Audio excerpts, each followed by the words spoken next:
Tom is a warm person. He sometimes tries not to show it too much. He can be sometimes quite cut and dry. Tom is actually a romantic. He lives life his own way. It's very rare for someone to live their life on their terms and get away with it. As a man who lives life on his own terms, if you're his friend, to some extent, you have to accept those terms. Something of an arrested child in Tom. He's quite a shy man. He's very shy. He's a really good friend, but he's also like a funny one sometimes. Like sometimes he'll just like get up and leave mid-conversation. He's not easily impressed. You'd be impressed by someone who can quote Auden or He MacNeese. can be quite an abrasive. He's old, he's 70, he's a grumpy old bugger, and I tell him that to his face. He's not just one thing. He is a well-known cartoonist. He's also a poet. He used to be a theatre critic. He's a brilliant cartoonist. He's also quite a good painter. He's a great colorist. His cartoons are fantastic. Tom is so multifaceted in that he deals in so many mediums, you know, from painting to writing. I think those cartoons were world league, you know. Tom would love to be a rock star. He would absolutely adore to be a rock He star. wants to be a painter, he wants to be a poet, he wants to be a musician. But I think his real talent is his humour. Tom makes me laugh. I'm not sure I make him laugh. There is no other mind on the planet like Tom Matthews. I think they should give his book to people in hospitals or people who are depressed. He comes up with the one-liners straight away. You just have to say one word to him and he will find a lyric for a song or a gag for a joke straight away. There's a kind of a fundamental bit of genius there. You know, he really has wit. He has a unique mind. He has an incredible cultural hinterland. I cannot count the amount of books that Tom has given me. Exceptionally well read, and he's got a good point of view on what he has read. Tom is quite a statement in itself. How much that is accidental and how much of that is deliberate, only Tom knows. He's an old hippie in the best sense of the word. Tom is a Renaissance man, one of the last bohemians left. He would have a constitution as rugged as Keith Richards. He drinks a fair bit and it hasn't really taken a toll. He walks like Leopold Bloom through the streets of Dublin. He does like self-promotion. He's just that old guy that's lived quite a sort of life, and I'm just an old bugger, isn't he? I'll tell him that, old bugger. I suspect that a lot of cartoonists are really stand-ups, you know, but they just don't want all the trouble of having to stand up in front of an audience. I have no problem writing jokes and so on, but I couldn't take the appalling business of having to stand up and tell them and possibly get, you know, heckled or booed off. Christ, I couldn't stand that. I mean, at least with your cartoons, you're not necessarily there. It's always for me a privilege, and it amazes me when somebody says to me that they found a cartoon funny. I mean, I'm not there when people see the cartoons. I don't know how they reacted. But no, it's always very pleasant to be told that. One of the little perks of being a cartoonist is that you go somewhere, as it might be, down to the west of Ireland, and you're in a pub and you see one of your cartoons sellotaped to the till in the pub. That's always a good one. You realize, oh, someone thought that was funny enough to pin it up. Yeah. A lot of depression clears up in old age, apparently.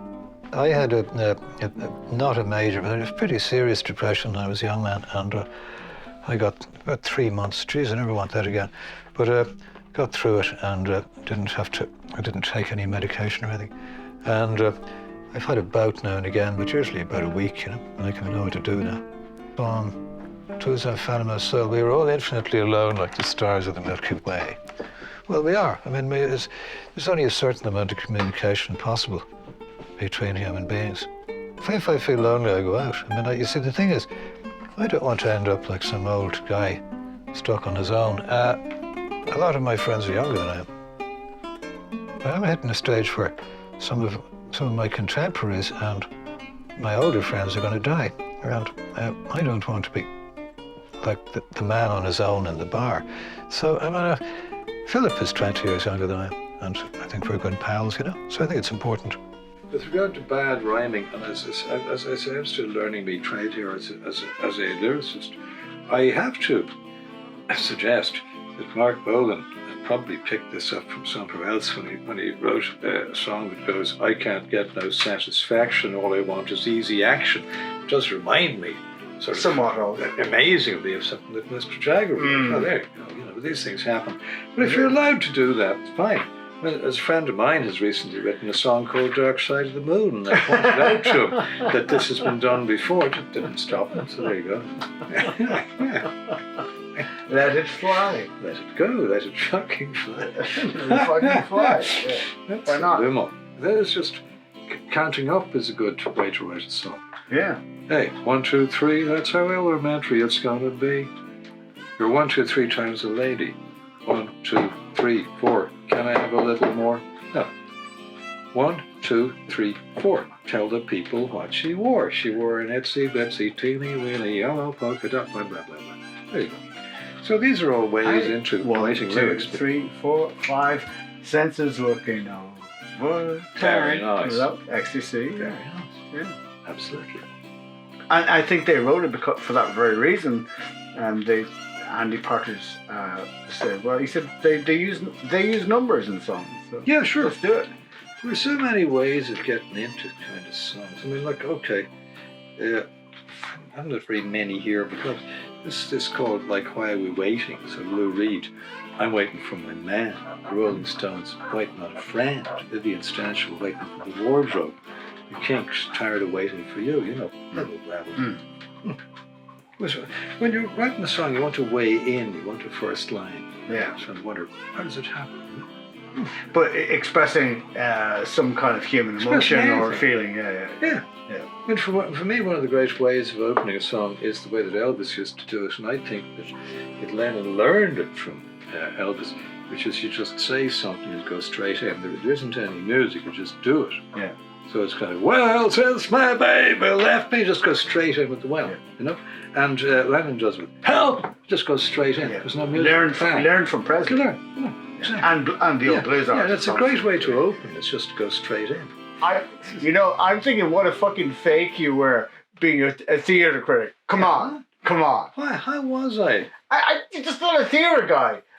It's not that, you know, of course you're more than intellectually capable. Fenton O'Toole was the theatre critic for In Dublin. Yeah, I remember. He quit. And John Doyle said, hey, do you want to take it over? And I said, I do. And I made no pretense. You started going to plays. I had a photograph of myself published in the magazine next week. I can't buy this shit. Underneath the caption saying the greatest show off on earth. And it was me describing how I was going to take over from Fenton, and that was it. And I did. And I ended up reviewing for 8 years. And ultimately I wrote for the Irish Times and for the Sunday Press.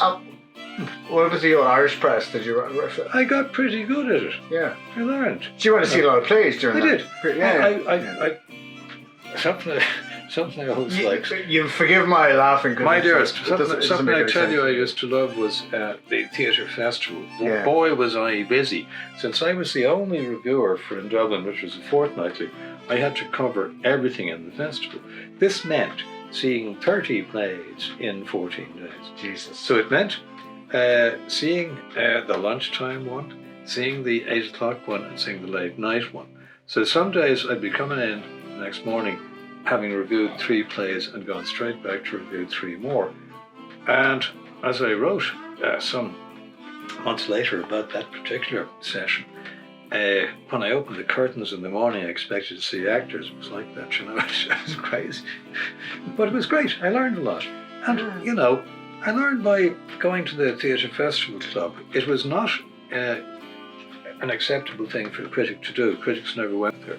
I went there to meet actors and playwrights and say, what am I doing wrong? Tell me what I'm doing wrong. I'm a critic. What are your criticisms of me? Let's get pissed. Tell me all that crap. You were the right guy for the job. That's how I learned how to do it. But I mean, I took it on because I loved theatre. It was great crack. And I met so many actors and I met so many writers through that. It was great. Oh my darling, oh my dearest. Oh my God. I have lived for 50 years. And my hair is a river of tears. Oh my darlings, oh my that's Mr. Hartnett. That's right. God bless him. Yeah. Arnold Bennett and Rudyard Kipling out fishing, and they were talking, and I think, Kipling says, Bennett, did it ever occur to you that this world that we live in might be some sort of, afterlife or punishment, that we're all from another universe and that we've been sent here to atone for something we did in the, because, otherwise, the world's so terrible, and he says, I never thought about it any other way. So there you go. Sartre said, I loathe my childhood and all that remains of it. I don't think I had I didn't have an unhappy childhood. I was really just an unhappy child. I had all the things that I needed. Yeah, I was always, brooding about the universe and what's it all about. And I loved cartoons and all that stuff. But I was always thinking, hey, what is this? Like, this can't be true, And of course it is all true. And oh gosh, is that what? Good heavens, how amazing. Well, the childhood comes back. A couple of people told me that, and it's happening to me a bit, that once you pass about 60, you sometimes get these amazingly clear recollections of stuff that happened when you were 8 or 9 or 10 years old. And I thought, again, that this was just one of these kind of popular cliches. But then I was talking to, I'm not dropping the name, but it's happened. George Melly, the jazz singer, was writing his memoirs, and he said to me, it's incredible. He says, after I turned 70, I suddenly remembered my childhood very vividly. He said, I wrote it backwards. I wrote the kind of 7 years old to 12 as the third volume of the trilogy, because I suddenly got all these great, totally clear memories coming back to me. And my old man told me that too, so I don't know. I don't know how that works. How do you figure out how to use your time, And then it all kind of leaks away. Auden has a great line, in headache and in worry, slowly time slips away. And it does, and you're like, wait a minute, like, how am I suddenly old? What happened to me? I was 18 last year, what's this? It's true. And no amount of listening to it and your grandfather telling you all this stuff makes the slightest impression on you. You just say, no, it'll all be all right. But it isn't, You just get older and older. But how much time have you got to worry about it? Again, like, this surely, it's like Woody Allen when he's a kid worrying about the heat death of the universe. Like, there's nothing you can do about it. Like, get on with it. At the moment, that's not really a prime concern of mine. Like, there's plenty of time to wave the sun goodbye. We've got lots and lots, like zillions of years. I'm more concerned really with like waving my friends goodbye. And there's enough of that bollocks about existential dread as well. Up to a point. How full of dread are you when you've had about 3 pints and you're about a nice woman? Forget it. It's off. It goes on the back burner. Very few people kind of power along like Kafka or Camus all the time, Most people, when you're in the humour, you get into a bit of that. When I'm sitting here drawing, when I get lost in that, I'm lost, I've forgotten all about angst and all this other crap. I remember reading about Flaubert and Sainte-Beuve and a number of other such clowns who used to meet together, and they'd have this kind of thing would come up, and they'd say, it's more important to have a good dinner. It's more important to have good paintings in your house. Have you got good paintings? Existentialism was for me dead end. I didn't see anything. I'm sure Sartre was extremely intelligent man, but he didn't seem to have much feeling in him. I suppose the argument is always between the head and the heart, but there is, if there's no feeling, there's no art, is there? I don't think so. Which is it the head or the heart? And unfortunately, human beings are kind of involved in using both. Yeah. I'm not sure which of them produces the humour, though I think maybe humour kind of balances them out. I hope so. Something that they've never figured out, as far as I'm concerned, the metaphysicians or anyone else. I don't know what laughter is all about, but it's a good thing, and I don't think there's enough. Humour is really good for you. This stuff about, keep smiling, it's all true. Like, being in good humour is very good for you. I watched once a BBC Two documentary about the blues. And there was some old character. Now, I don't suppose you'd even find him in a blues history, but they had located this old character down the Delta somewhere.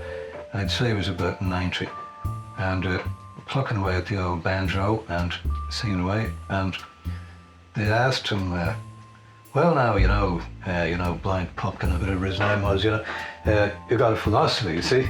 He said, I got a philosophy. He says, yeah, I got a philosophy. Beefsteak when I'm hungry, whiskey when I'm dry, good-looking woman, keep me amused, heaven when I die. That sounds good enough to me. Yeah, good as any other. I'm not a big boy for the philosophy. I mean, you know, what's it all about? I don't know. I don't know if it's a substitute for spirituality or if it is itself a spiritual thing. I don't think art is entirely explicable in terms of, in scientific terms. I mean, there are certain qualities in music, for example, in poetry, that are very difficult to explain. However, this may all be imaginary. I don't know. And of course, I mean, not everything affects everyone the same way. The problem you see with art is that it has to do with empathy and it has to do with feeling. You can explain that 2 + 2 is 4. You can demonstrate physical laws, but you can't really get right or wrong about art. You can you look at something. Okay, if it's representational, you can say he or she has made that tomato look like a tomato. Brilliant. That's, you know, gosh, I couldn't do that. But when you get into things like abstraction, no one can tell you that a painting is good or it isn't. I mean, the painting will appeal to you or it won't. It's a bit like, in this, it's like eating. Let's say you can't stand eating tomatoes. It doesn't mean tomatoes are no good, because millions of people like them. Equally, this is the stumbling block when it comes to art. Where are the criteria? How can you say this is a good work of art? What you can say is I like it. And that's the same set of values you bring to music. I like this song or I don't like this song. It doesn't mean it's a good or a bad song. That's where the whole aesthetic question comes in. And that presumably might lead you into philosophy if you wanted to go in that direction. It's one of the problems with poetry is it's virtually impossible to translate. Poets, in their own language, are expressing something that presumably only they can, or very few can. And if you start hacking it around and turning it into, the best you can get is a literal translation. So it's almost impossible to appreciate poetry. Music's different. I mean, music is universal. Everyone can get it. Painting, universal, and painting instantaneous as well. You just look at painting, bang, you get it. Which is one of the trials of being a painter, because if you spend 4 years at a painting, someone can come along and see it in 10 seconds by now. Yeah. Whereas you read a book, it's going to take you a while. This is, because, well, what is it? 90% of information comes in at the eye? Yeah, that's the problem. I mean, first of all, it's almost impossible to define art. So, Anthony Burgess had a very good go at it, and it was something like the manipulation of materials to a formal end for the delight of the senses, or something like that. Not bad, not bad. There is nothing new. There's nothing new. I mean, combinations are great fun, and you come up with new jokes, but basically, practically everything I've done there has been done before in some way or something. Who cares? I just want to make something nice, Well, I mean, every couple of weeks I come up with something and say, that's pretty good, but yeah, cartoons, ideas, a poem, a joke, But what intrigues me is there must be people who never do this, who never think of things at all. I mean, I'm so accustomed to being in the company of people who think this way. And then I go out to the local bar and I listen to the locals. I say, what's this? What's happening here? I mean, they would think I was from Mars if I started talking to them. I always think about Yeats's line, I'm fastened to a dying animal. That's it. That's what I always think. I'm fastened to a dying animal. I'm looking at the animal and saying, hey, look, it's getting old. Look, the bit's falling off. So what is it? I mean, is it a mind-body thing? Is it all the same thing, or is there something? Is there some separate, part, the psyche, the brain, the mind, whatever the fuck that's different, and does it survive? I don't think so. Well, there is absolutely no physical, within the world of physics, reason why the intellect shouldn't survive. But under what circumstances, or doing what, or where, I've no idea. But then you'd get bored with eternity, wouldn't you? I think I would. I mean, like, once you've read all the books, and there only are so many, and then you sort of read them all again, and that's getting a bit boring. The New Testament's heaven seems atrocious to me. It's the last place I'd want to be. I mean, it's certainly better than hell. I don't want all the old, Eliot speaks about the intolerable shirt of fire. I wouldn't want the old intolerable underpants of fire. It'd be pretty horrible. But I'm thinking, but it really, if heaven consists of, kneeling down and telling God how great he is forever, like, that can't be much fun, can it? And it also makes you inquire what kind of a God wants to be told that he's amazingly wonderful forever anyway. There can't be much satisfaction in that. Well, oblivion is, of course, what everybody would like the best. In other words, if you could just go from there to nothing, and it really was nothing, that'd be nice, because you wouldn't have to worry about, what's my father's great one? Wait a minute, I'm thinking about, golly. Hamlet, the soliloquy, the big one, the thing about, in that sleep of death, who knows what dreams may come. And my father said, I wish he hadn't written that, because for me, it would just be, I'd like nothing. I'd like no dream. Sleep and no dream for me that'd be heaven. That'd be the ideal. I'm not afraid. As Woody Allen says, I'm not afraid of dying. I just don't want to be there when it happens. Dying is not frightening. Death, I suppose, is nothing. I hope it's nothing. I think it'd be very nice if it's nothing.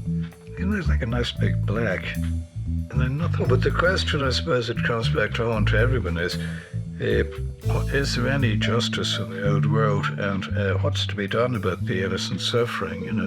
Was it all nothing? Was it just? I didn't like the Christian idea of life being a giant exam, But you wonder, well, who knows? But if it is, and that's not the examiner I want, Claire, the doctor who was last privileged to shove her finger up my arse, she said to me, Tom, I have to tell you this, the existence of the prostate is one of the arguments for the non-existence of God. She said that's what doctors say. Yeah, great. The thing about intelligent design. Yeah, okay, when you look at the intelligence, you say, what does it tell you about the intelligence? You're dealing with a world, whatever, about the universe, where everything eats everything else. That's a nice piece of design, isn't it? Tigers eat, I don't know what the fuck they eat. Let's say they eat zebras or something, But they eat them alive, that's nice design, isn't it? Yeah. When Darwin spoke about the survival of the fittest, everything keeps killing everything. What's so intelligent about this? It makes you wonder about the intelligence behind the design, for years I've been suggesting, and revolutionary as it might be, that perhaps the infinite designer is a malevolent designer. I am not like a happy bunny, I look at the world and I think, Jesus, what's this, But you go on, you do your best, I'm not moaning and groaning all the time. I'm just saying it doesn't strike me as being a million laughs, I'm very much the Woody Allen, approach to life. It's kind of a miracle that you're alive at all. It's a 1,000,000 to 1 chance you'll ever get born, and then, on the other hand, it's a 1,000,000 to 1 chance you'll keep staying alive. Every time I'm looking around, some guy drops dead. Often guys I know. The world is not a million laughs. Oh, dear, everything's great. No. Everything you look at would suggest the contrary. It's like when you're a kid, you think, oh, I'm never going to get laid. Or you think, oh, God, I'm never going to get out of school. And then amazingly you do. And then you grow up. And then, oh, God, I'm never going to die. Oh, wait, yes, I am. It just creeps up on you. Seamus had a stroke. I suppose I had a stroke here and I didn't make it to the phone. There'd be a lot of laughs, wouldn't it? It's statistical. I woke up at 3 o'clock in the morning with pain in my chest, and I was saying, great, I'm probably going to die of a heart attack now, won't that be amusing? But I didn't. I just said, a bit of indigestion. But someday it's going to happen, you know, or something analogous to it will. I don't like all this, you know. What's all this about? But like, even when I go into a hospital, thanks be to God, I don't have to go into a hospital very often, but when I do and I look around me, I'm going, oh my God, that could be me. Oh dear, that will be me at some point. No, I want to go out and have a drink. Let me out here. Yeah. Everyone should be celebrating every month. That's what gets me down there, to see people moan about nothing. You know, oh dear, the bus was late. Oh really? Yeah, that's terrible. What I can't figure out is why people aren't more fucking grateful for what they've got. There. I don't know. Maybe it's just because you're shown it all and that's all taken away from you at the end. You know, I mean, you know, sooner or later it's just going to be, oh dear, I'm dying. Oh gosh, we really would have liked another drink. Oh no, another ride or something. No, it's all over. That's it, bang. Yeah. And then comes the big one. Hey, what was that all about? Or was it about anything? My question, always, if I were, even, if I was in a relationship, I'd always say to the woman, what do you want, you know? And she'd say, well, you know, I mean, I want to, you know, like a house, and I want to, maybe children or something. I said, yeah, but what do you actually want, you know? And I was trying to get right down to the basics. I said, what do you actually want? Oh, you mean? I said, yeah, exactly. What do you actually want in your life? No one seemed to know. It was always kind of, oh yeah. I was saying, like, anyone could have any of those things. But like, you only go around once. What is it, you know? Oh yeah, I hadn't thought of that, yeah. Well, people never think about that. I mean, I'm still wondering, like, what do I want? What I really want, and I really do want to do, is to do a lot more painting and writing. I really want to. I mean, it's not an option. It's not like, you know, oh, I think I'll just spend the rest of my life out there, you know, playing bowls, you know, with those old guys and those cardigans, you know. No, it's not what I want to do. Well, I'm going to, you know, grow some more things out there in that garden. Blah, blah, blah. Yeah, I don't want to die. You know, hey, calm down, guys. Hey, hold it back here, you know. Yeah, leave me alone. Let me draw my pictures. It's fine. You know, stop dropping nuclear bombs. You know, yeah. And then my entire life is stress. But it might seem calm, but it's all the time. It's, I'm gonna die soon. No, wait. Oh no, stop. I haven't paid that bill yet. You know, whatever. Fortunately enough, I met Tom Matthews first in a bar. It wasn't actually in Galway, it was in Dublin. It was the back bar, the back snug of Nisbets, Doheny and Nisbets. And Tom and I were with other people, and Tom started reciting a poem called R.I.P. by Alan Garner, great poem. And he stopped for a moment, presumably to take a sip or a snug from his pint of Guinness. And I chimed in, I followed on with the poem. And then we interleaved the poem between us to our not terribly interested friends, I imagine. But we finished the poem and we got talking, and we found we had a lot of friends in common, a lot of interests. And I was actually aware of Tom Matthews' name, but I'd never met him, because he was cartoonist in Dublin, which was a very fashionable and exciting and groundbreaking magazine at the time. A lot of really good writers came out of it, like Fintan O'Toole and Aidan Dunn, Roddy Doyle used to write for. Various friends of mine were involved with it a bit as well, including Kieran McGinley, who was one of the co-founders. So I was aware of Tom from his work there and from various other things around town. But this was the first time we'd met. So we had the statutory 20 pints or something that night, and we kept bumping into each other fairly regularly. I've known Tom Matthews for a long, long time. I first met Tom, it would have been in the 1970s. A friend of mine, Campbell Bruce, was appointed head of fine arts in the college, NCAD, the National College of Art and Design. They had temporary kind of premises in Clarendon Street in Dublin, not far from Grogan's pub. And Campbell asked me would I try and do a little bit of teaching. So I agreed to do 2 weeks in the fine art department in the National College of Art and Design. And lo and behold, who was one of the students? Tom Matthews. And I liked what Tom was trying to do because it was so different from all the rest. I mean, even at that stage, he had this penchant for doing cartoon work and exhibiting enormous humor and a love of, for instance, surrealism in the world of art, which certainly most of the other students had no interest in doing anything like that. So I thought what Tom was up to, even then as a student, was really interesting. And I probably spent too much time talking to Tom and not the rest of the students. My old favourites, the Surrealists, I particularly Ernst. I like Ernst. I'm very much Magritte. I like Magritte better all the time. There's a very expensive biography of Magritte has come out, €39 hardback. Well, I mean, I'm probably talking about 1967 values.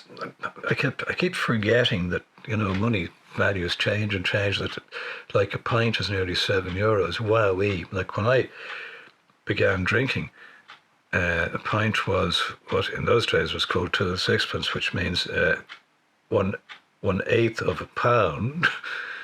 So that you could get a gallon of Guinness for a pound. Well, Tom goes way back to the 70s in Dublin. We'd see each other across the barroom skies, and he was working with Roger Doyle and Alwyn Fiore and on a band called Operating Theatre. But he was more known as a cartoonist. We asked him to do the cartoon for the booklet that went with the album, and he did a great cartoon of the band. And he knew John, and he knew me, and he knew Chris. We met up again in Grogan's. He brought out a book of poems, and I told him that one of the poems was a song, basically. And I put it to music. I liked the contrast of my lyrics and Tom's lyrics. It was just a great challenge, and it gives contrast, and it's different. And so Tom came up with some great lyrics, and I mixed them with my own lyrics then and put music to Tom's. So we have another album. The songs are all there. Listen to the politicians scream and shout. This level isn't player that they can't put out. Listen to the person saying something profound. They'll never get to heaven with this icing around. Burn down the door, Johnny, burn down the door. Burn down the door, Johnny, burn down the door. Burn down the door, Johnny, burn down the door, Johnny, please. Tom was born the same year as me, 1952. I'm a couple of months older because while we were living together, I got to my pension first. I always knew Tom as almost like street furniture in Dublin. The way he walked, he loped, he floated. Trudy Hayes said Tom Matthews floats on air. And he is like a walking cartoon in some ways. A genuine eccentric sort of guy. But I kind of knew him just as I worked in the theatre in Dublin. He worked in Hot Press magazine as their cartoonist. He created a character called Lally the Leech, which is like a worm, a character that was there every week with a new story, a new dynamic, Outside of that, I knew him in the bars, conversations. That was really going to the occasional exhibition. I bought a couple of paintings of Tom from the Grogan's bar. What he had done was, there's a shop in Dublin called Eason's, and you buy a frame with a teddy bear who has an easel, and it's to teach children how to paint. And Tom bought this, and he got the teddy bear to paint Tom a self-portrait with his red scarf. And I bought that. That's very funny. But even in doing his own self-portrait, he found a wry take, instead of just doing a formal portrait. I met him at a film festival, and we didn't go out together for a while after that. In the 80s, Dublin was quite a kind of a very bohemian, kind of very lively city. I suppose we hung out in a pub that used to be called Tobin's, which eventually was closed and everybody moved to Grogan's. But I had no experience of Grogan's because I stopped drinking. So then Tom, at the time when I met him, he was doing his cartoon in Dublin, which was Larry the Leech, and it was very eccentric and very strange and kind of odd, and I wasn't that interested in cartoons, but he was interested in writing, and I was interested in writing, so I suppose that was an aspect of the relationship. I first met Tom would have been about 1974, 75 in the National College of Art and Design, which was then in Kildare Street in Dublin. Tom's a year behind me. He just started in doing pre-diploma, and I think he put a notice up on the notice board in the common room asking for anyone who had pictures of swans, could they give him pictures of swans? And someone, it might have been me, I can't remember, wrote on it, "Take me to your Lida," which we all thought was very funny. And we would have met over a drink maybe to laugh about that in the days that came after that. His sense of humour always appealed to me, and I think mine must have appealed to him as well. I don't know. Tom had meanwhile had a lot of cartoons published in various places, and In Dublin magazine had just started.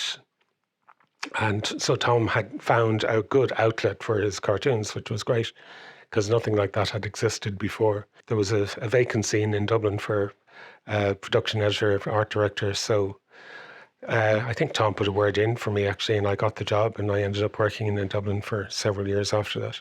So I have a lot to thank Tom for that. When I went to work in the Sunday Independent, Tom already had a cartoon there, so that was battened down as a weekly cartoon on the letters page, which ran for many, many years. Unfortunately, the Sunday Independent don't really use many cartoonists anymore, so that has dried up now as well. I had a thing where I did this weird nose. So it was, I went into the mouth. And the first time I met Tom, he said to me, I know your work. He says, I like it. He says, but I hate your corrugated nose. That's what he called it, and it was a corrugated nose. I hate that corrugated nose.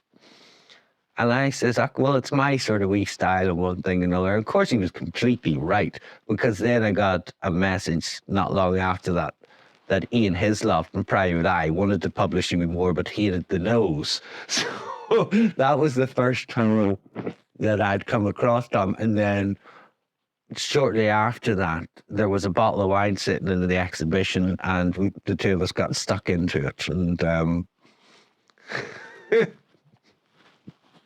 this is the first time we met him. I first met Tom Matthews at my exhibition that I had in Ranelagh. So he'd seen this poster that I made to advertise the exhibition, and that was in the Secret Book and Record store. So he spotted that, and then he came along, kind of knew like every song that was playing on the playlist. He was like, oh, that's like Bonzo's. And then he started like quoting my own poetry, which I don't know how he did, because that poem was only on the internet and he doesn't even use the internet. So I don't know, it was crazy. Like he just kind of got it, you know. So he bought a self-portrait off me. It was the cheapest thing I had in the exhibition. He actually like gave out to me for it being so cheap, but that's why he bought it. And yeah, then I think like at the time didn't have a phone, so he wrote me a letter. We're like, you know, calling each other on the landline, and started kind of meeting up and chatting about art and poetry, and yeah, we've been good friends since. Insofar as I ever grew up in Torquay, a little seaside town, about 8 miles from the city centre. Pretty uneventful youth. My first education was from the Loreto nuns. I went to the convent for a year at 6. And after that, I went to the Presentation Brothers Boys School in Glasthule, about 2 miles back, 2 miles from where I lived. That more or less completed the education. I left school at 18, didn't attend university. And I went more or less straight into a job in advertising, where I spent, I think, about 2 years. I found advertising curiously unsatisfying. Working as I did in what was allegedly the creative area, I found that by the time you'd come up with the concept, done the work, and got it past the client, and then the account execs, about 2% of your original idea was ever preserved. So then I had the somewhat crazed notion of going to art college and painting. But once I got into art college, I found that painting was kind of, well, it was very interesting. It seemed very difficult and seemed extremely difficult indeed to make a living from. I don't know why. I began drawing cartoons, and just around that time, In Dublin magazine came out, and I began, just out of curiosity, sending them in cartoons. And then the next thing you know, I began publishing them, and I began trying to sell cartoons to Hibernia, which was a kind of a political arts magazine. And lo and behold, I did, and it turned out that they were paying something like 3 times as much. Now, in the days when I was in art college, you could live fairly comfortably as a student on a fiver. I discovered that by drawing cartoons, I was now earning something in the region of 25 or 30 quid a week. And it suddenly occurred to me this might be a wiser move than devoting the rest of my life to painting. So after 2 years, I never graduated from art college. After 2 years, I left by mutual agreement with the head of painting. We had a little conversation, and his conversation was, "What is the name of this course, Tom?" And I said, "It's called second year painting, isn't it?" And he said, "Yes, that's right. Where are they?" I said, "Oh, yeah, where are the paintings?" He said, "Yes, where are they?" And I said, "Well, yeah, there's that one I'm working on at the moment in the studio." He said, "Yes." And I said, "And there's the one I'm working on at home." "Yes." He says, "That's 2 so far this year." He said, "Look, I'll tell you, I'll make a deal with you. You can go now, and I'll give you a letter of recommendation, or I can throw you out at the end of the year." I said, "All right, I'll go now." And I never really looked back. And it's only in the last 3 or 4 years that I actually returned, or attempted to the discipline of painting. And, well, I had a show recently that didn't go too badly. But you realize that painting is really a job for a lifetime, and it's not really a job for making much of a living at unless you get lucky, or unless you happen to be a genius and lucky. The idea of actually kind of coming up with jokes and captions, I think I was probably in 5th year in school when I began actually trying to think of jokes. And I began, totally unsuccessfully, sending out batches of gags to things like the Dublin Opinion, which was then the humorous journal of Ireland, and to Punch magazine, and to the Daily Sketch, which was an English newspaper which had a page of cartoons every day. None of these met with any success until I think I was about 16, and Dublin Opinion finally bought something from me, and I was astonished. So that by the time I was leaving school, I was getting in, well, maybe 2 or 3 gags a month into principally Dublin Opinion. My father was one of 10 kids. He was the eldest. I think he wanted to strike out and demonstrate his independence, so he went up to Dublin at 18, and then he ended up out on Valentia Island doing what was called observation, which means he was out sending in reports about atmospheric pressure and cloud coverage and the like. And my father, as I said, he retired early so that he could do nothing, and he succeeded brilliantly in doing nothing for 36 years after he retired. He was a great bibliophile. He collected books, loved books, instilled in me a great love of books. He was very given to quotation, to reading aloud. Both my parents read to me as a child all the children's classics, Alice in Wonderland, Kipling's stories. Both my parents were extremely long-lived. My mother in 92, my father in 96, which I hope hope that's in the genes, hope that's in the family. My mother was not particularly well. In her 40s, she developed a sort of stomach cancer, which necessitated her having major surgery. We weren't sure she was going to live, and however, 46, she made it to 92. Anyway, so it was a sort of quietish house because my mother, as I say, was a semi-invalid for a long time, so there wasn't a lot of shouting and screeching going on. One had to be quiet, and I suppose that made me bookish, and it gave me also an interest in drawing. My father loved humour, and he had a lot of collections of cartoons and the like. And once he saw me getting interested in that, he used to buy me things that were interesting, like collections of Mad magazine and things, and he was always buying Punch Annual and so on. And yeah, he loved humour, and he got me interested in humour, of course. I mean, I remember the first time I saw the Marx Brothers, he recommended them, they were on television, and I was captivated. I mean, I've never lost my admiration for that team, who seemed to me almost eternally modern, despite Monty Python, despite everything else. Considering that they were flourishing in the 30s, I found them astonishingly modern and still very, very funny. I first met Tom Matthews in October 1984. I'd come up to Dublin from Galway to quote one of Tom's heroes, Groucho Marx, "A mere boy in a beardless youth." And I was hanging out in bohemian circles down in Pembroke Road, and Tom was in a house that I turned up in looking for a cup of tea. So Tom peered into the kitchen, and we started talking, and we instantly connected because of our insane and nowadays extremely dated love of the Marx Brothers, Groucho in particular. Will you marry me? Did he leave you any money? Answer the second question first.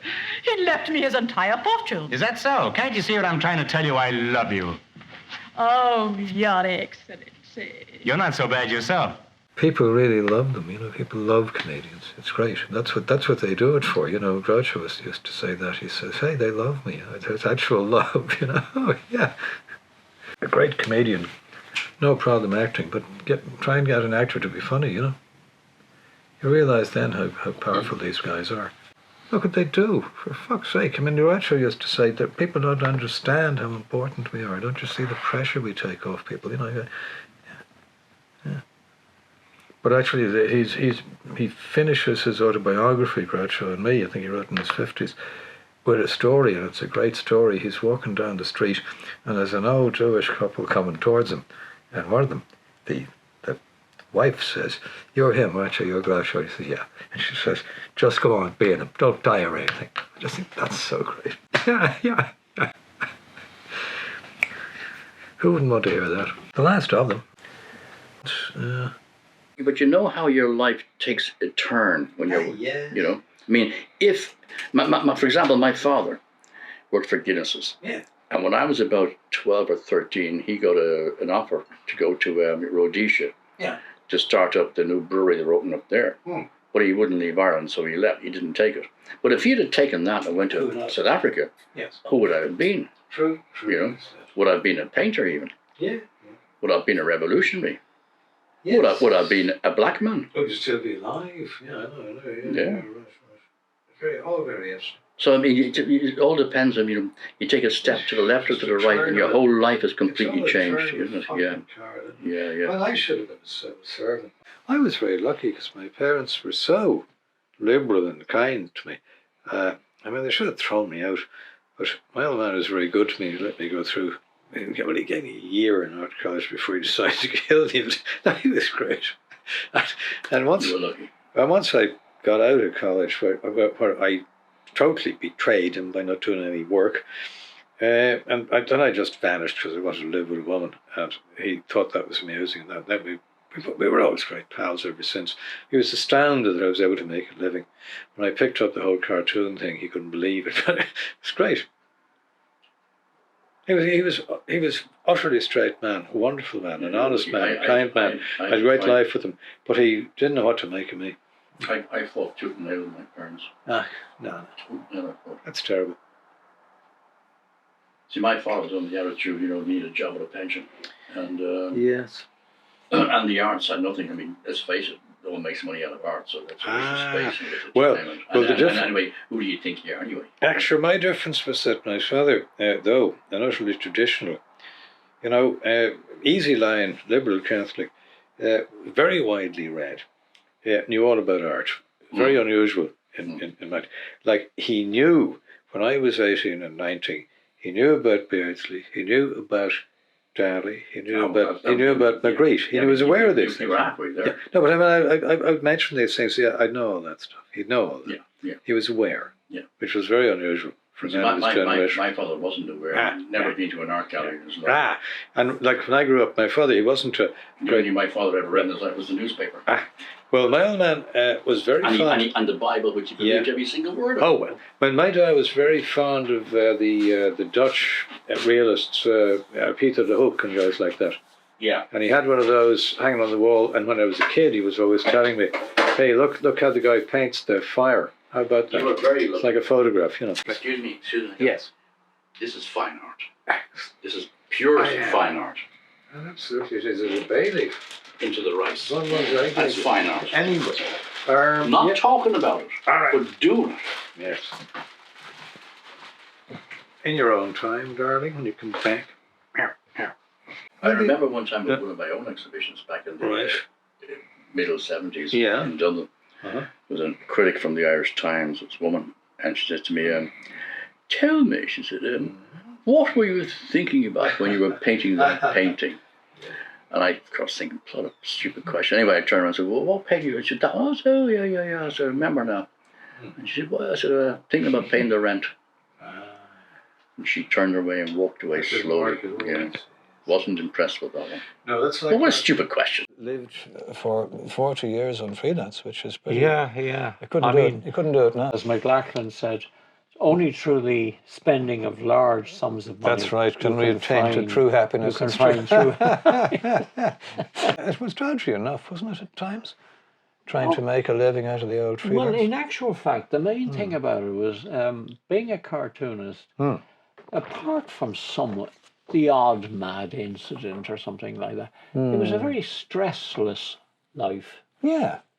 I mean, I worked in advertising until 1989. And that was stressful. And it could be stressful. But when you were working on your own as a freelance cartoonist, you really didn't have any stress at all. Do you think, by the way, that is one of the things that has made so many cartoonists survive into old age? Ronald Searle, 96. Oh, yeah. Harry Hirschfeld, 100. Yeah. I mean, Hirschfeld was working until he was 98. Yeah. And he was the man who could start a car. No, Hirschfeld was the great caricaturist. He had a beautiful single line. When he was 80, he was at the Academy Awards, and his partner, I'm afraid we never hit these heights, was Lauren Bacall. Jesus Christ almighty. Oh, to have a partner called Lauren Bacall. I didn't get any of that from Bardot or anything, did you? No. If you don't get Parkinson's or some dreadful, similar dreadful thing, thing in your hand or your arm, and if your brain is still going, yes, you don't decrease. I mean, I found a lot of my line work and that has got better as I got older. There's also an analogy between cartoonists and rock and rollers. Suddenly we have guys who were teen idols in their 70s and 80s still working. Yeah. So you have Jagger still working, McCartney, who is 81, our Nobel Prize winning Mr. Dillon, who is 80, they're all still working, they're all still on the road. Part of longevity is that you never retire. I mean, the old thing where guys at 65... I've always said that. I mean... Yeah. I mean, there is no retiring from what we do. Yeah, somebody said, are you ever going to retire? And I said, no, why would I? I mean, Jesus. The thing is, though, there is this sense of ageism. Oh, yeah. Where papers... Oh, yes. I mean, our case. Yes, I mean, we were both kind of chopped dead. Yes, by a year by the ago. death of press and I mean, it's not as if there's that many outlets for us, but very few I felt we both had a huge amount to Oh, I'd to plenty offer more to still. say, but I mean, I think you adapt or die, and I am not an internet boy, and neither are you, and that's the way it goes. I mean, maybe I will. Maybe it's time I got into understanding the information highway, whatever. Yeah. But the idea of working on screens and things, I mean, I'm a hands-on. I like using pencils. I like using materials. Yeah, I mean, I've got my method is probably still. I'm probably still stuck in the 16th Oh, well, we're century, Stone Age probably men, with you my know. method of Yeah. working. But I mean, I know kind of everything has gone kind of. You do it all on your bloody phone. Yeah, on your pad, and then you press a button, and 180 And colours suddenly the come up, colour and you comes decide in. to put. Yeah. I mean, where's the fun? I mean, for me, I like mixing colour. I've increasingly turned to using watercolour for my colour work. Yeah. And I've got very good at putting on the kind of the large area Yeah. of perfectly even wash. Yeah. It looks great. I don't think you can really duplicate. I have a style too, particularly with black and white, Yeah. which is probably 50 years out of date. Yeah. Pencil it in loosely. Yes. And then get out the And ink. get going. And the brush. And this, a brush? Are you What are you kind doing of, here? Yeah, yeah. What century are you I working? know. I had done no work for 6 months, and last week I decided, okay, you're going nowhere, do something. So I got up and I went through all my idea notebooks, and I came up with 20 cartoons that I'd never 20, drawn, yeah, that you I had them liked, stored, that had I you? liked, and I devoted that week to drawing them and redrawing them as roughs till I had them exactly as I wanted them on tracing paper, then getting out my light box, tracing them onto good paper, then spending 3 days inking them up and putting on where colour was necessary, nice watercolour, and I produced 21 gags in a week. I'm going to send the best of them to Private Eye, but I just hadn't done any for 6 Yeah. months. And When this is just kind when of. I got back into it, I just said, this is what I should be doing. Yeah. Yeah. Because that's essentially what you were, Tom. Yeah. That was And really, still are. Well, that was my strength, but the Yeah. market has shrunk to the size of a Oh, I pea. know. I mean, there was when we were starting out, there were at least certainly 18 or 20 outlets even in Ireland you could sell. Yeah. At the height of my productivity, I suppose probably the late 80s, I was working for 3 newspapers and 4 magazines, and that was every week. I mean, the money what was the just grocery rolling in ma- at the that Grocers stage. magazine, Oh, right? something. I would all kinds of things I worked for. Yeah, but I mean, just all those outlets are fucking gone. Garda News, all kinds. I mean, at one point there were something like 30 little independent magazines for different trades. You know, like Yeah. I don't know, the Butcher's Bi-Weekly News, whenever. Yeah. But they all would take a cartoon. I mean, if Yeah. you thought of a cartoon about a butcher, you'd send it in there. Yeah. If you thought of a cartoon about the The police, Actuaries Weekly. whatever. Yeah, you know the I don't know. The Bat I know, Strangling it's- Gazette, whatever. they're all gone. They're all gone. I still like to do some work for the papers, but nobody's ringing me. You know, Yeah, the phone is I not know, red hot there, you know. I'm very fond of some of the younger generation Me too. guys. I mean, very. guys like Dean. Isn't Dean great? Yeah, I Dean love is great. But Yeah. what And what outlets about are the other open? guy?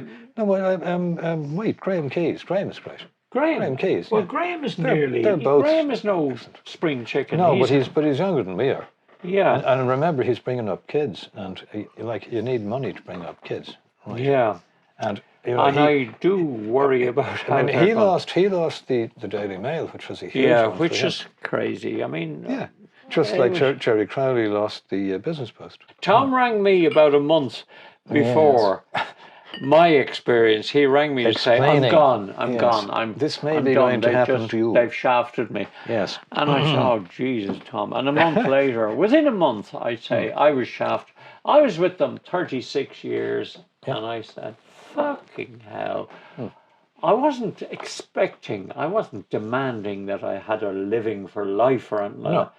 But I was at you that don't want to be stage dropped like a hot doing some of potato. the best stuff I had done. Absolutely. Like, you know. Basically, we have a good time, don't we, when we get together, cartoonists? I've never seen a row or anything about the cartoonists. Have. Never had any, no. I mean... It's mostly just like who can drink the most pints and keep standing up, you know. And when Harpo Marx retired, he would only watch comedy. He wouldn't watch anything else Oh, on yeah, TV. see who That's all good. the new Yeah, guys are. yeah. And, Yeah. yeah. Well, I'm a believer in that. I don't think it's escapism, but I mean, I don't listen to the news and I don't watch the war on TV because I can't affect it. I'd rather be making something funny or enjoying myself than looking at human misery. I just don't get it. I don't see what. Unfortunately, I'm a terrible one for dabbling in human misery. Tom's dedication to what he wants to do is remarkable in two reasons. One is that he's kept that integrity for so many decades, and he's worked always to precisely the kind of work that he wants to do. And also that he's survived. Because the thing about that kind of integrity and vision and dedication is that it doesn't lead to commercial success. Performers or artists who make lots of money are always people who have to some extent compromised with what the market wants. Tom has never compromised in that way. And those of us who try to resist compromise quickly learn that that involves resisting income. So Tom's capacity to keep working all these decades and to support himself through the arts is something that I'm frankly jealous of. Tom and myself, I don't know whether it's an age thing or not, we've both managed to survive exclusively from our work in one shape or form. I just doubt that young artists coming out of art schools today will have that opportunity. They'll have so many artists get sidetracked into teaching, into working in media industries like in television and all, and find they don't intend to lose their connection to their chosen art form, but it tends to happen. The differences between what I imagined the world was like when Tom started out and now, you're talking about a difference of decades. And that was a time when the most sort of basic difference is you could move out of home. You, as a young person, you could leave your parents' house. You could rent a flat in a city and meet other artists and live with other artists and musicians and be part of a culture in a way that's harder for young people now. I'm thinking of Ireland in 2023, and one of our biggest problems is a housing crisis. And I think of all those young people who can't move out of home, who obviously go out and experience the world and make friends. And it's not that that doesn't happen now, but it's harder. The idea that you would be able to rent a Georgian house and live in a drafty, beautiful old apartment, sharing with lots of other artists and having other artists downstairs and groups of writers next door, and that type of culture doesn't exist in the same way. The retrospective, still crazy after all these years. It will be on the island of Inisheer in the arts centre there, Áras Éanna, which means the residence of the birds. The work covers cartoons and my other preoccupation. There are paintings from various exhibitions I had concerned with Alice in Wonderland and Through the Looking Glass. There's other things. There's posters I designed for various things and commissioned illustrations for magazines and newspapers. Basically, it's, you know, what was I doing all those years? And it's kind of interesting finding some of the stuff I'd forgotten all about. An awful lot of stuff I never want to see again as well. I was artist in residence on Inisheer for 2 weeks last year. And I got to know the guy in charge of the arts centre, Darren McGee, and who is himself a cartoonist. I said to him, you know, 70 coming up, I wouldn't mind a retrospective. And he said, why don't you have it here? And I said, why not? Why not? It suits my surreal approach to the world. I mean, I might as well have my retrospective on an island a million miles away from anywhere. There'll be a bunch of people going over to the island to see it.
old man of the sea himself, Tom Matthews, who was artist in residence here a while ago. He was an artist in residence. It was a joint residency. He divided the residency between here and T-Ned.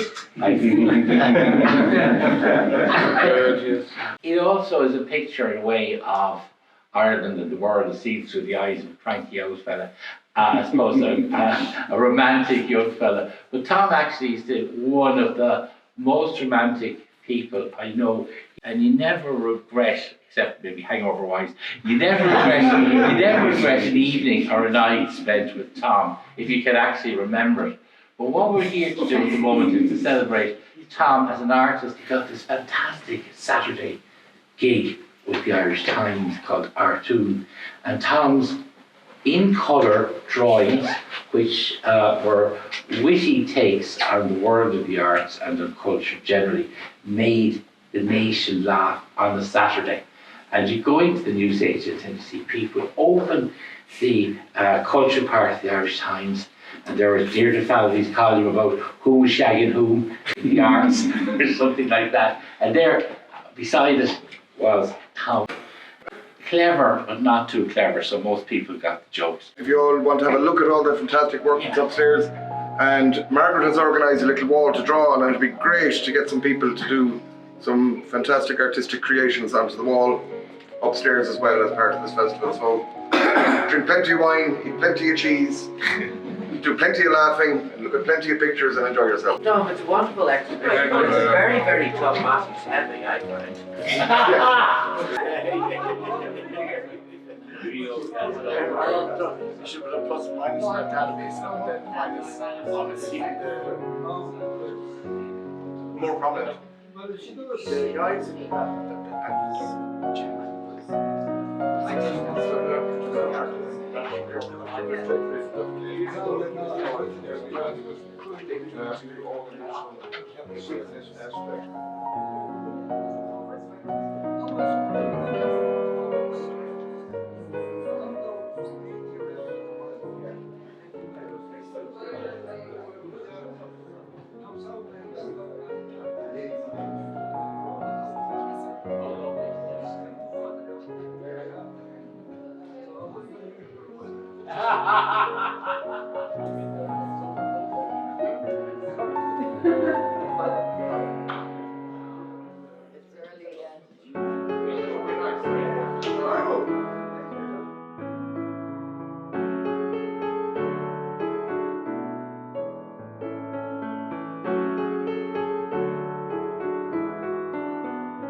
I don't feel safe in this world no more. I don't want to die in the nuclear war.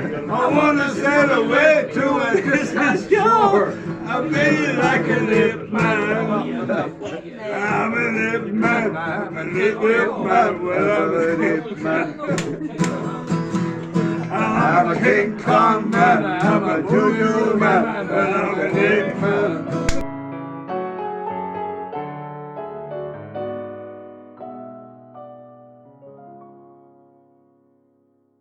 This was a bit of sheer perversity, choosing an island, my retrospective, in the certain knowledge that hardly anyone would see it.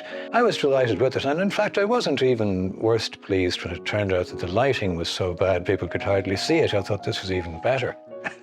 Tom was in Galway one time during the Kirch Literature Festival, so he was down for the week, and he'd be coming into town and having a few drinks during the day, and he'd go to a few of the events and things like that. He'd gotten a lift home, but he got off at the corner. Whoever he got in the lift back to out to Mike Cullen, and he got out at the corner, but he missed the corner. He couldn't figure out where the house was, so he lay down in the bushes and fell asleep. And he woke up the next morning, and a little snail had crawled into his pocket. And he came back into Galway, and he was sitting up on the counter in Auctions, and he said, "Look, I have a little." My little friend came and joined me in the ditch last night. He's been loyal, supportive, amusing, thoughtful. He has also been a handful. as when he manages to get entirely lost out in Ishboffin or finds his way across the mountains, the most difficult way back to our house in Connemara in the middle of the night, having been sleeping in ditches that would be worthy of Beckett, plucking slugs and snails from his rotting tweed jacket and presenting them to us as mementos of a strange night. Getting lost in our garden, unable to find the key into the door, much to the surprise of our dog. My little girl creation, Virginia Plain, who came about because I wanted a character who would do surrealist things, and I invented this little cartoony little girl, and I couldn't think of a name for her, and I was casting around saying to myself, what's her name? And onto the radio came Brian Ferry and Roxy Music singing, what's her name? Virginia Plain. And I said, that's who she is, Virginia Plain. There you are. Although Virginia already existed as a character when Tom and I first met, there were a couple of strange coincidences.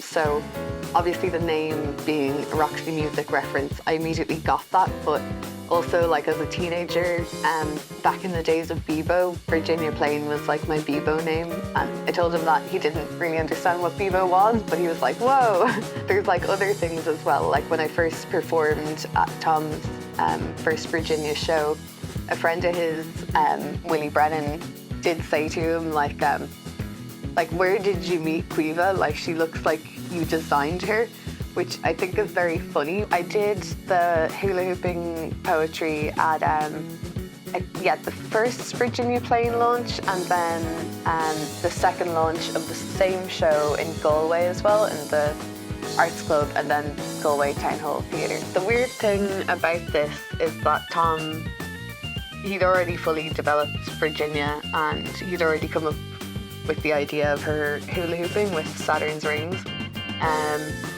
But it was just around the time we met, he hadn't fully completed it, so this is the portrait of mine that he incorporated.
here is a rare book, Inchicore Haiku, out of print. It's kind of ironic. I think I met Michael through Ivana O'Boyle, and I bought this house from Ivana, and here I am living in Inchicore now. And Michael was, I always felt, probably the best poet I knew. I've known a lot of poets. I knew Derek Mann extremely well. I learned a lot from Derek. I knew Heaney well enough to have a drink with him. But I knew Hartnett indeed well enough to have a drink with him. There was practically nothing else you could do with Michael, because Michael was extremely fond of the drink. He was, I think, probably, as I say, the most poetic of the poets I ever met. He was instinctive. He was. This is not to say that he wasn't extremely well read, that he didn't know English literature backwards, because he did. But there was something, you got a kind of a feeling of Mike that there was something strange about him. He certainly loved the whole idea of Irish, of course. He spoke Irish, and in fact at one point decided he was only going to write in Irish. Farewell to English was the title of his book. It turned out to be Au revoir rather than farewell, because he was back writing in English a year or two later. But he, as I say, he had enormous love for the kind of Irish tradition, the old bardic tradition, and he seemed to be part of that himself. He was bird-like. He was like a little bird, a very small man, very intense man. And yes, I used to drink with him in Grogan's, not very often, but we were close for about a year, and then he died. The poor fellow died very young. The drink. He was going to do a printed poem, a sheet, about someone had stolen his cat, and he wanted me to do a drawing of the cat. So he just died before we could do that. I was always very annoyed about that, because I'd love to have had that, to have collaborated with him on something. He had a collection of poetry called A Necklace of Wrens. His grandmother told him that when he was 7 years old, he was out in the field, and a flock of wrens came down and sat around his neck. And she said, he'll be a poet. That's what happens to poets. Necklace of Wrens. Now, whether this ever happened, I don't know. It's exactly the kind of thing Michael loved, but it's a good story, and it's a good title for a book. He's apologising for English. My English dam bursts, and out stroll all me bastards. Irish shakes its head. Yes. He did go in for a bit of drinking. I remember once we were going to the Arts Club together one night, and he said, would you like a drink? And I said, well, yeah, sure, we're going to have a drink in 5 minutes. It's only up the road. And he says, would you like a drink now? And he puts his hand in through the railings into Stephen's Green, takes a six-pack out of a bush, which he had there in case he got thirsty during the day or anything. So that was the style of Kavanagh. Had a bit of respect from Kavanagh, treated everyone like dirt, but especially if you had an education, if you were a Trinity boy or anything, you were a dead man. But anyway, Hartnett he took to and admired, which was very, very unusual. And the second thing is what Seamus Heaney said. He said it to me. He said, the wrong man got the Nobel. That's a wonderful thing to say. This is about his grandmother, the death of an Irish woman, which I think is his most famous, but I think it's a great poem. Ignorant in the sense she ate monotonous food and thought the world was flat, and pagan in the sense that she knew the things that moved all night were neither dogs nor cats, but pookas and dark-faced men. She nevertheless had fierce pride, but sentenced in the end to eat thin, diminishing porridge in a stone-cold kitchen, she clenched her brittle hands around a world she could not understand. I loved her from the day she died. She was a summer dance at the crossroads. She was a card game where a nose was broken. She was a song that nobody sings. She was a house ransacked by soldiers. She was a language seldom spoken. She was a child's purse full of useless things.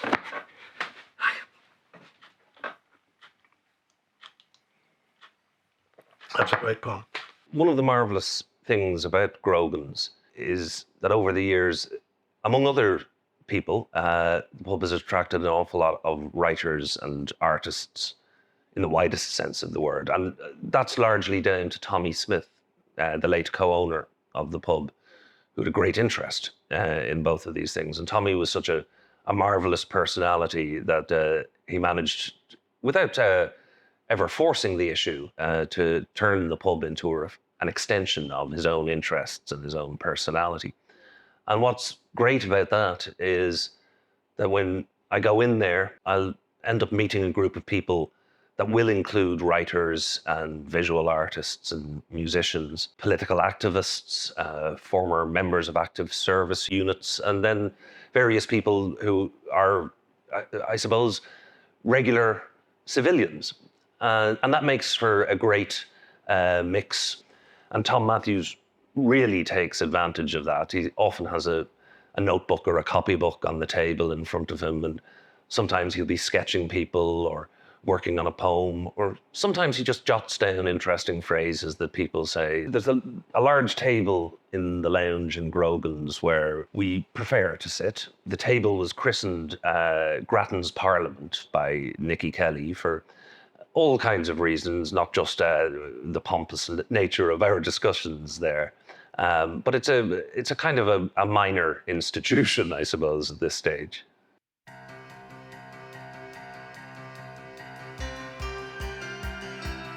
So a poem about our afternoons at Grattan's Parliament. It's called The Northern Office. Over pints of uniform darkness, I told the assembled sots that I once composed a villanelle about how much I hate the trots. This comment set no tongues wagging in the fashionable parts of town, but you know that you've said something brilliant or daft when Tom Matthews writes it down.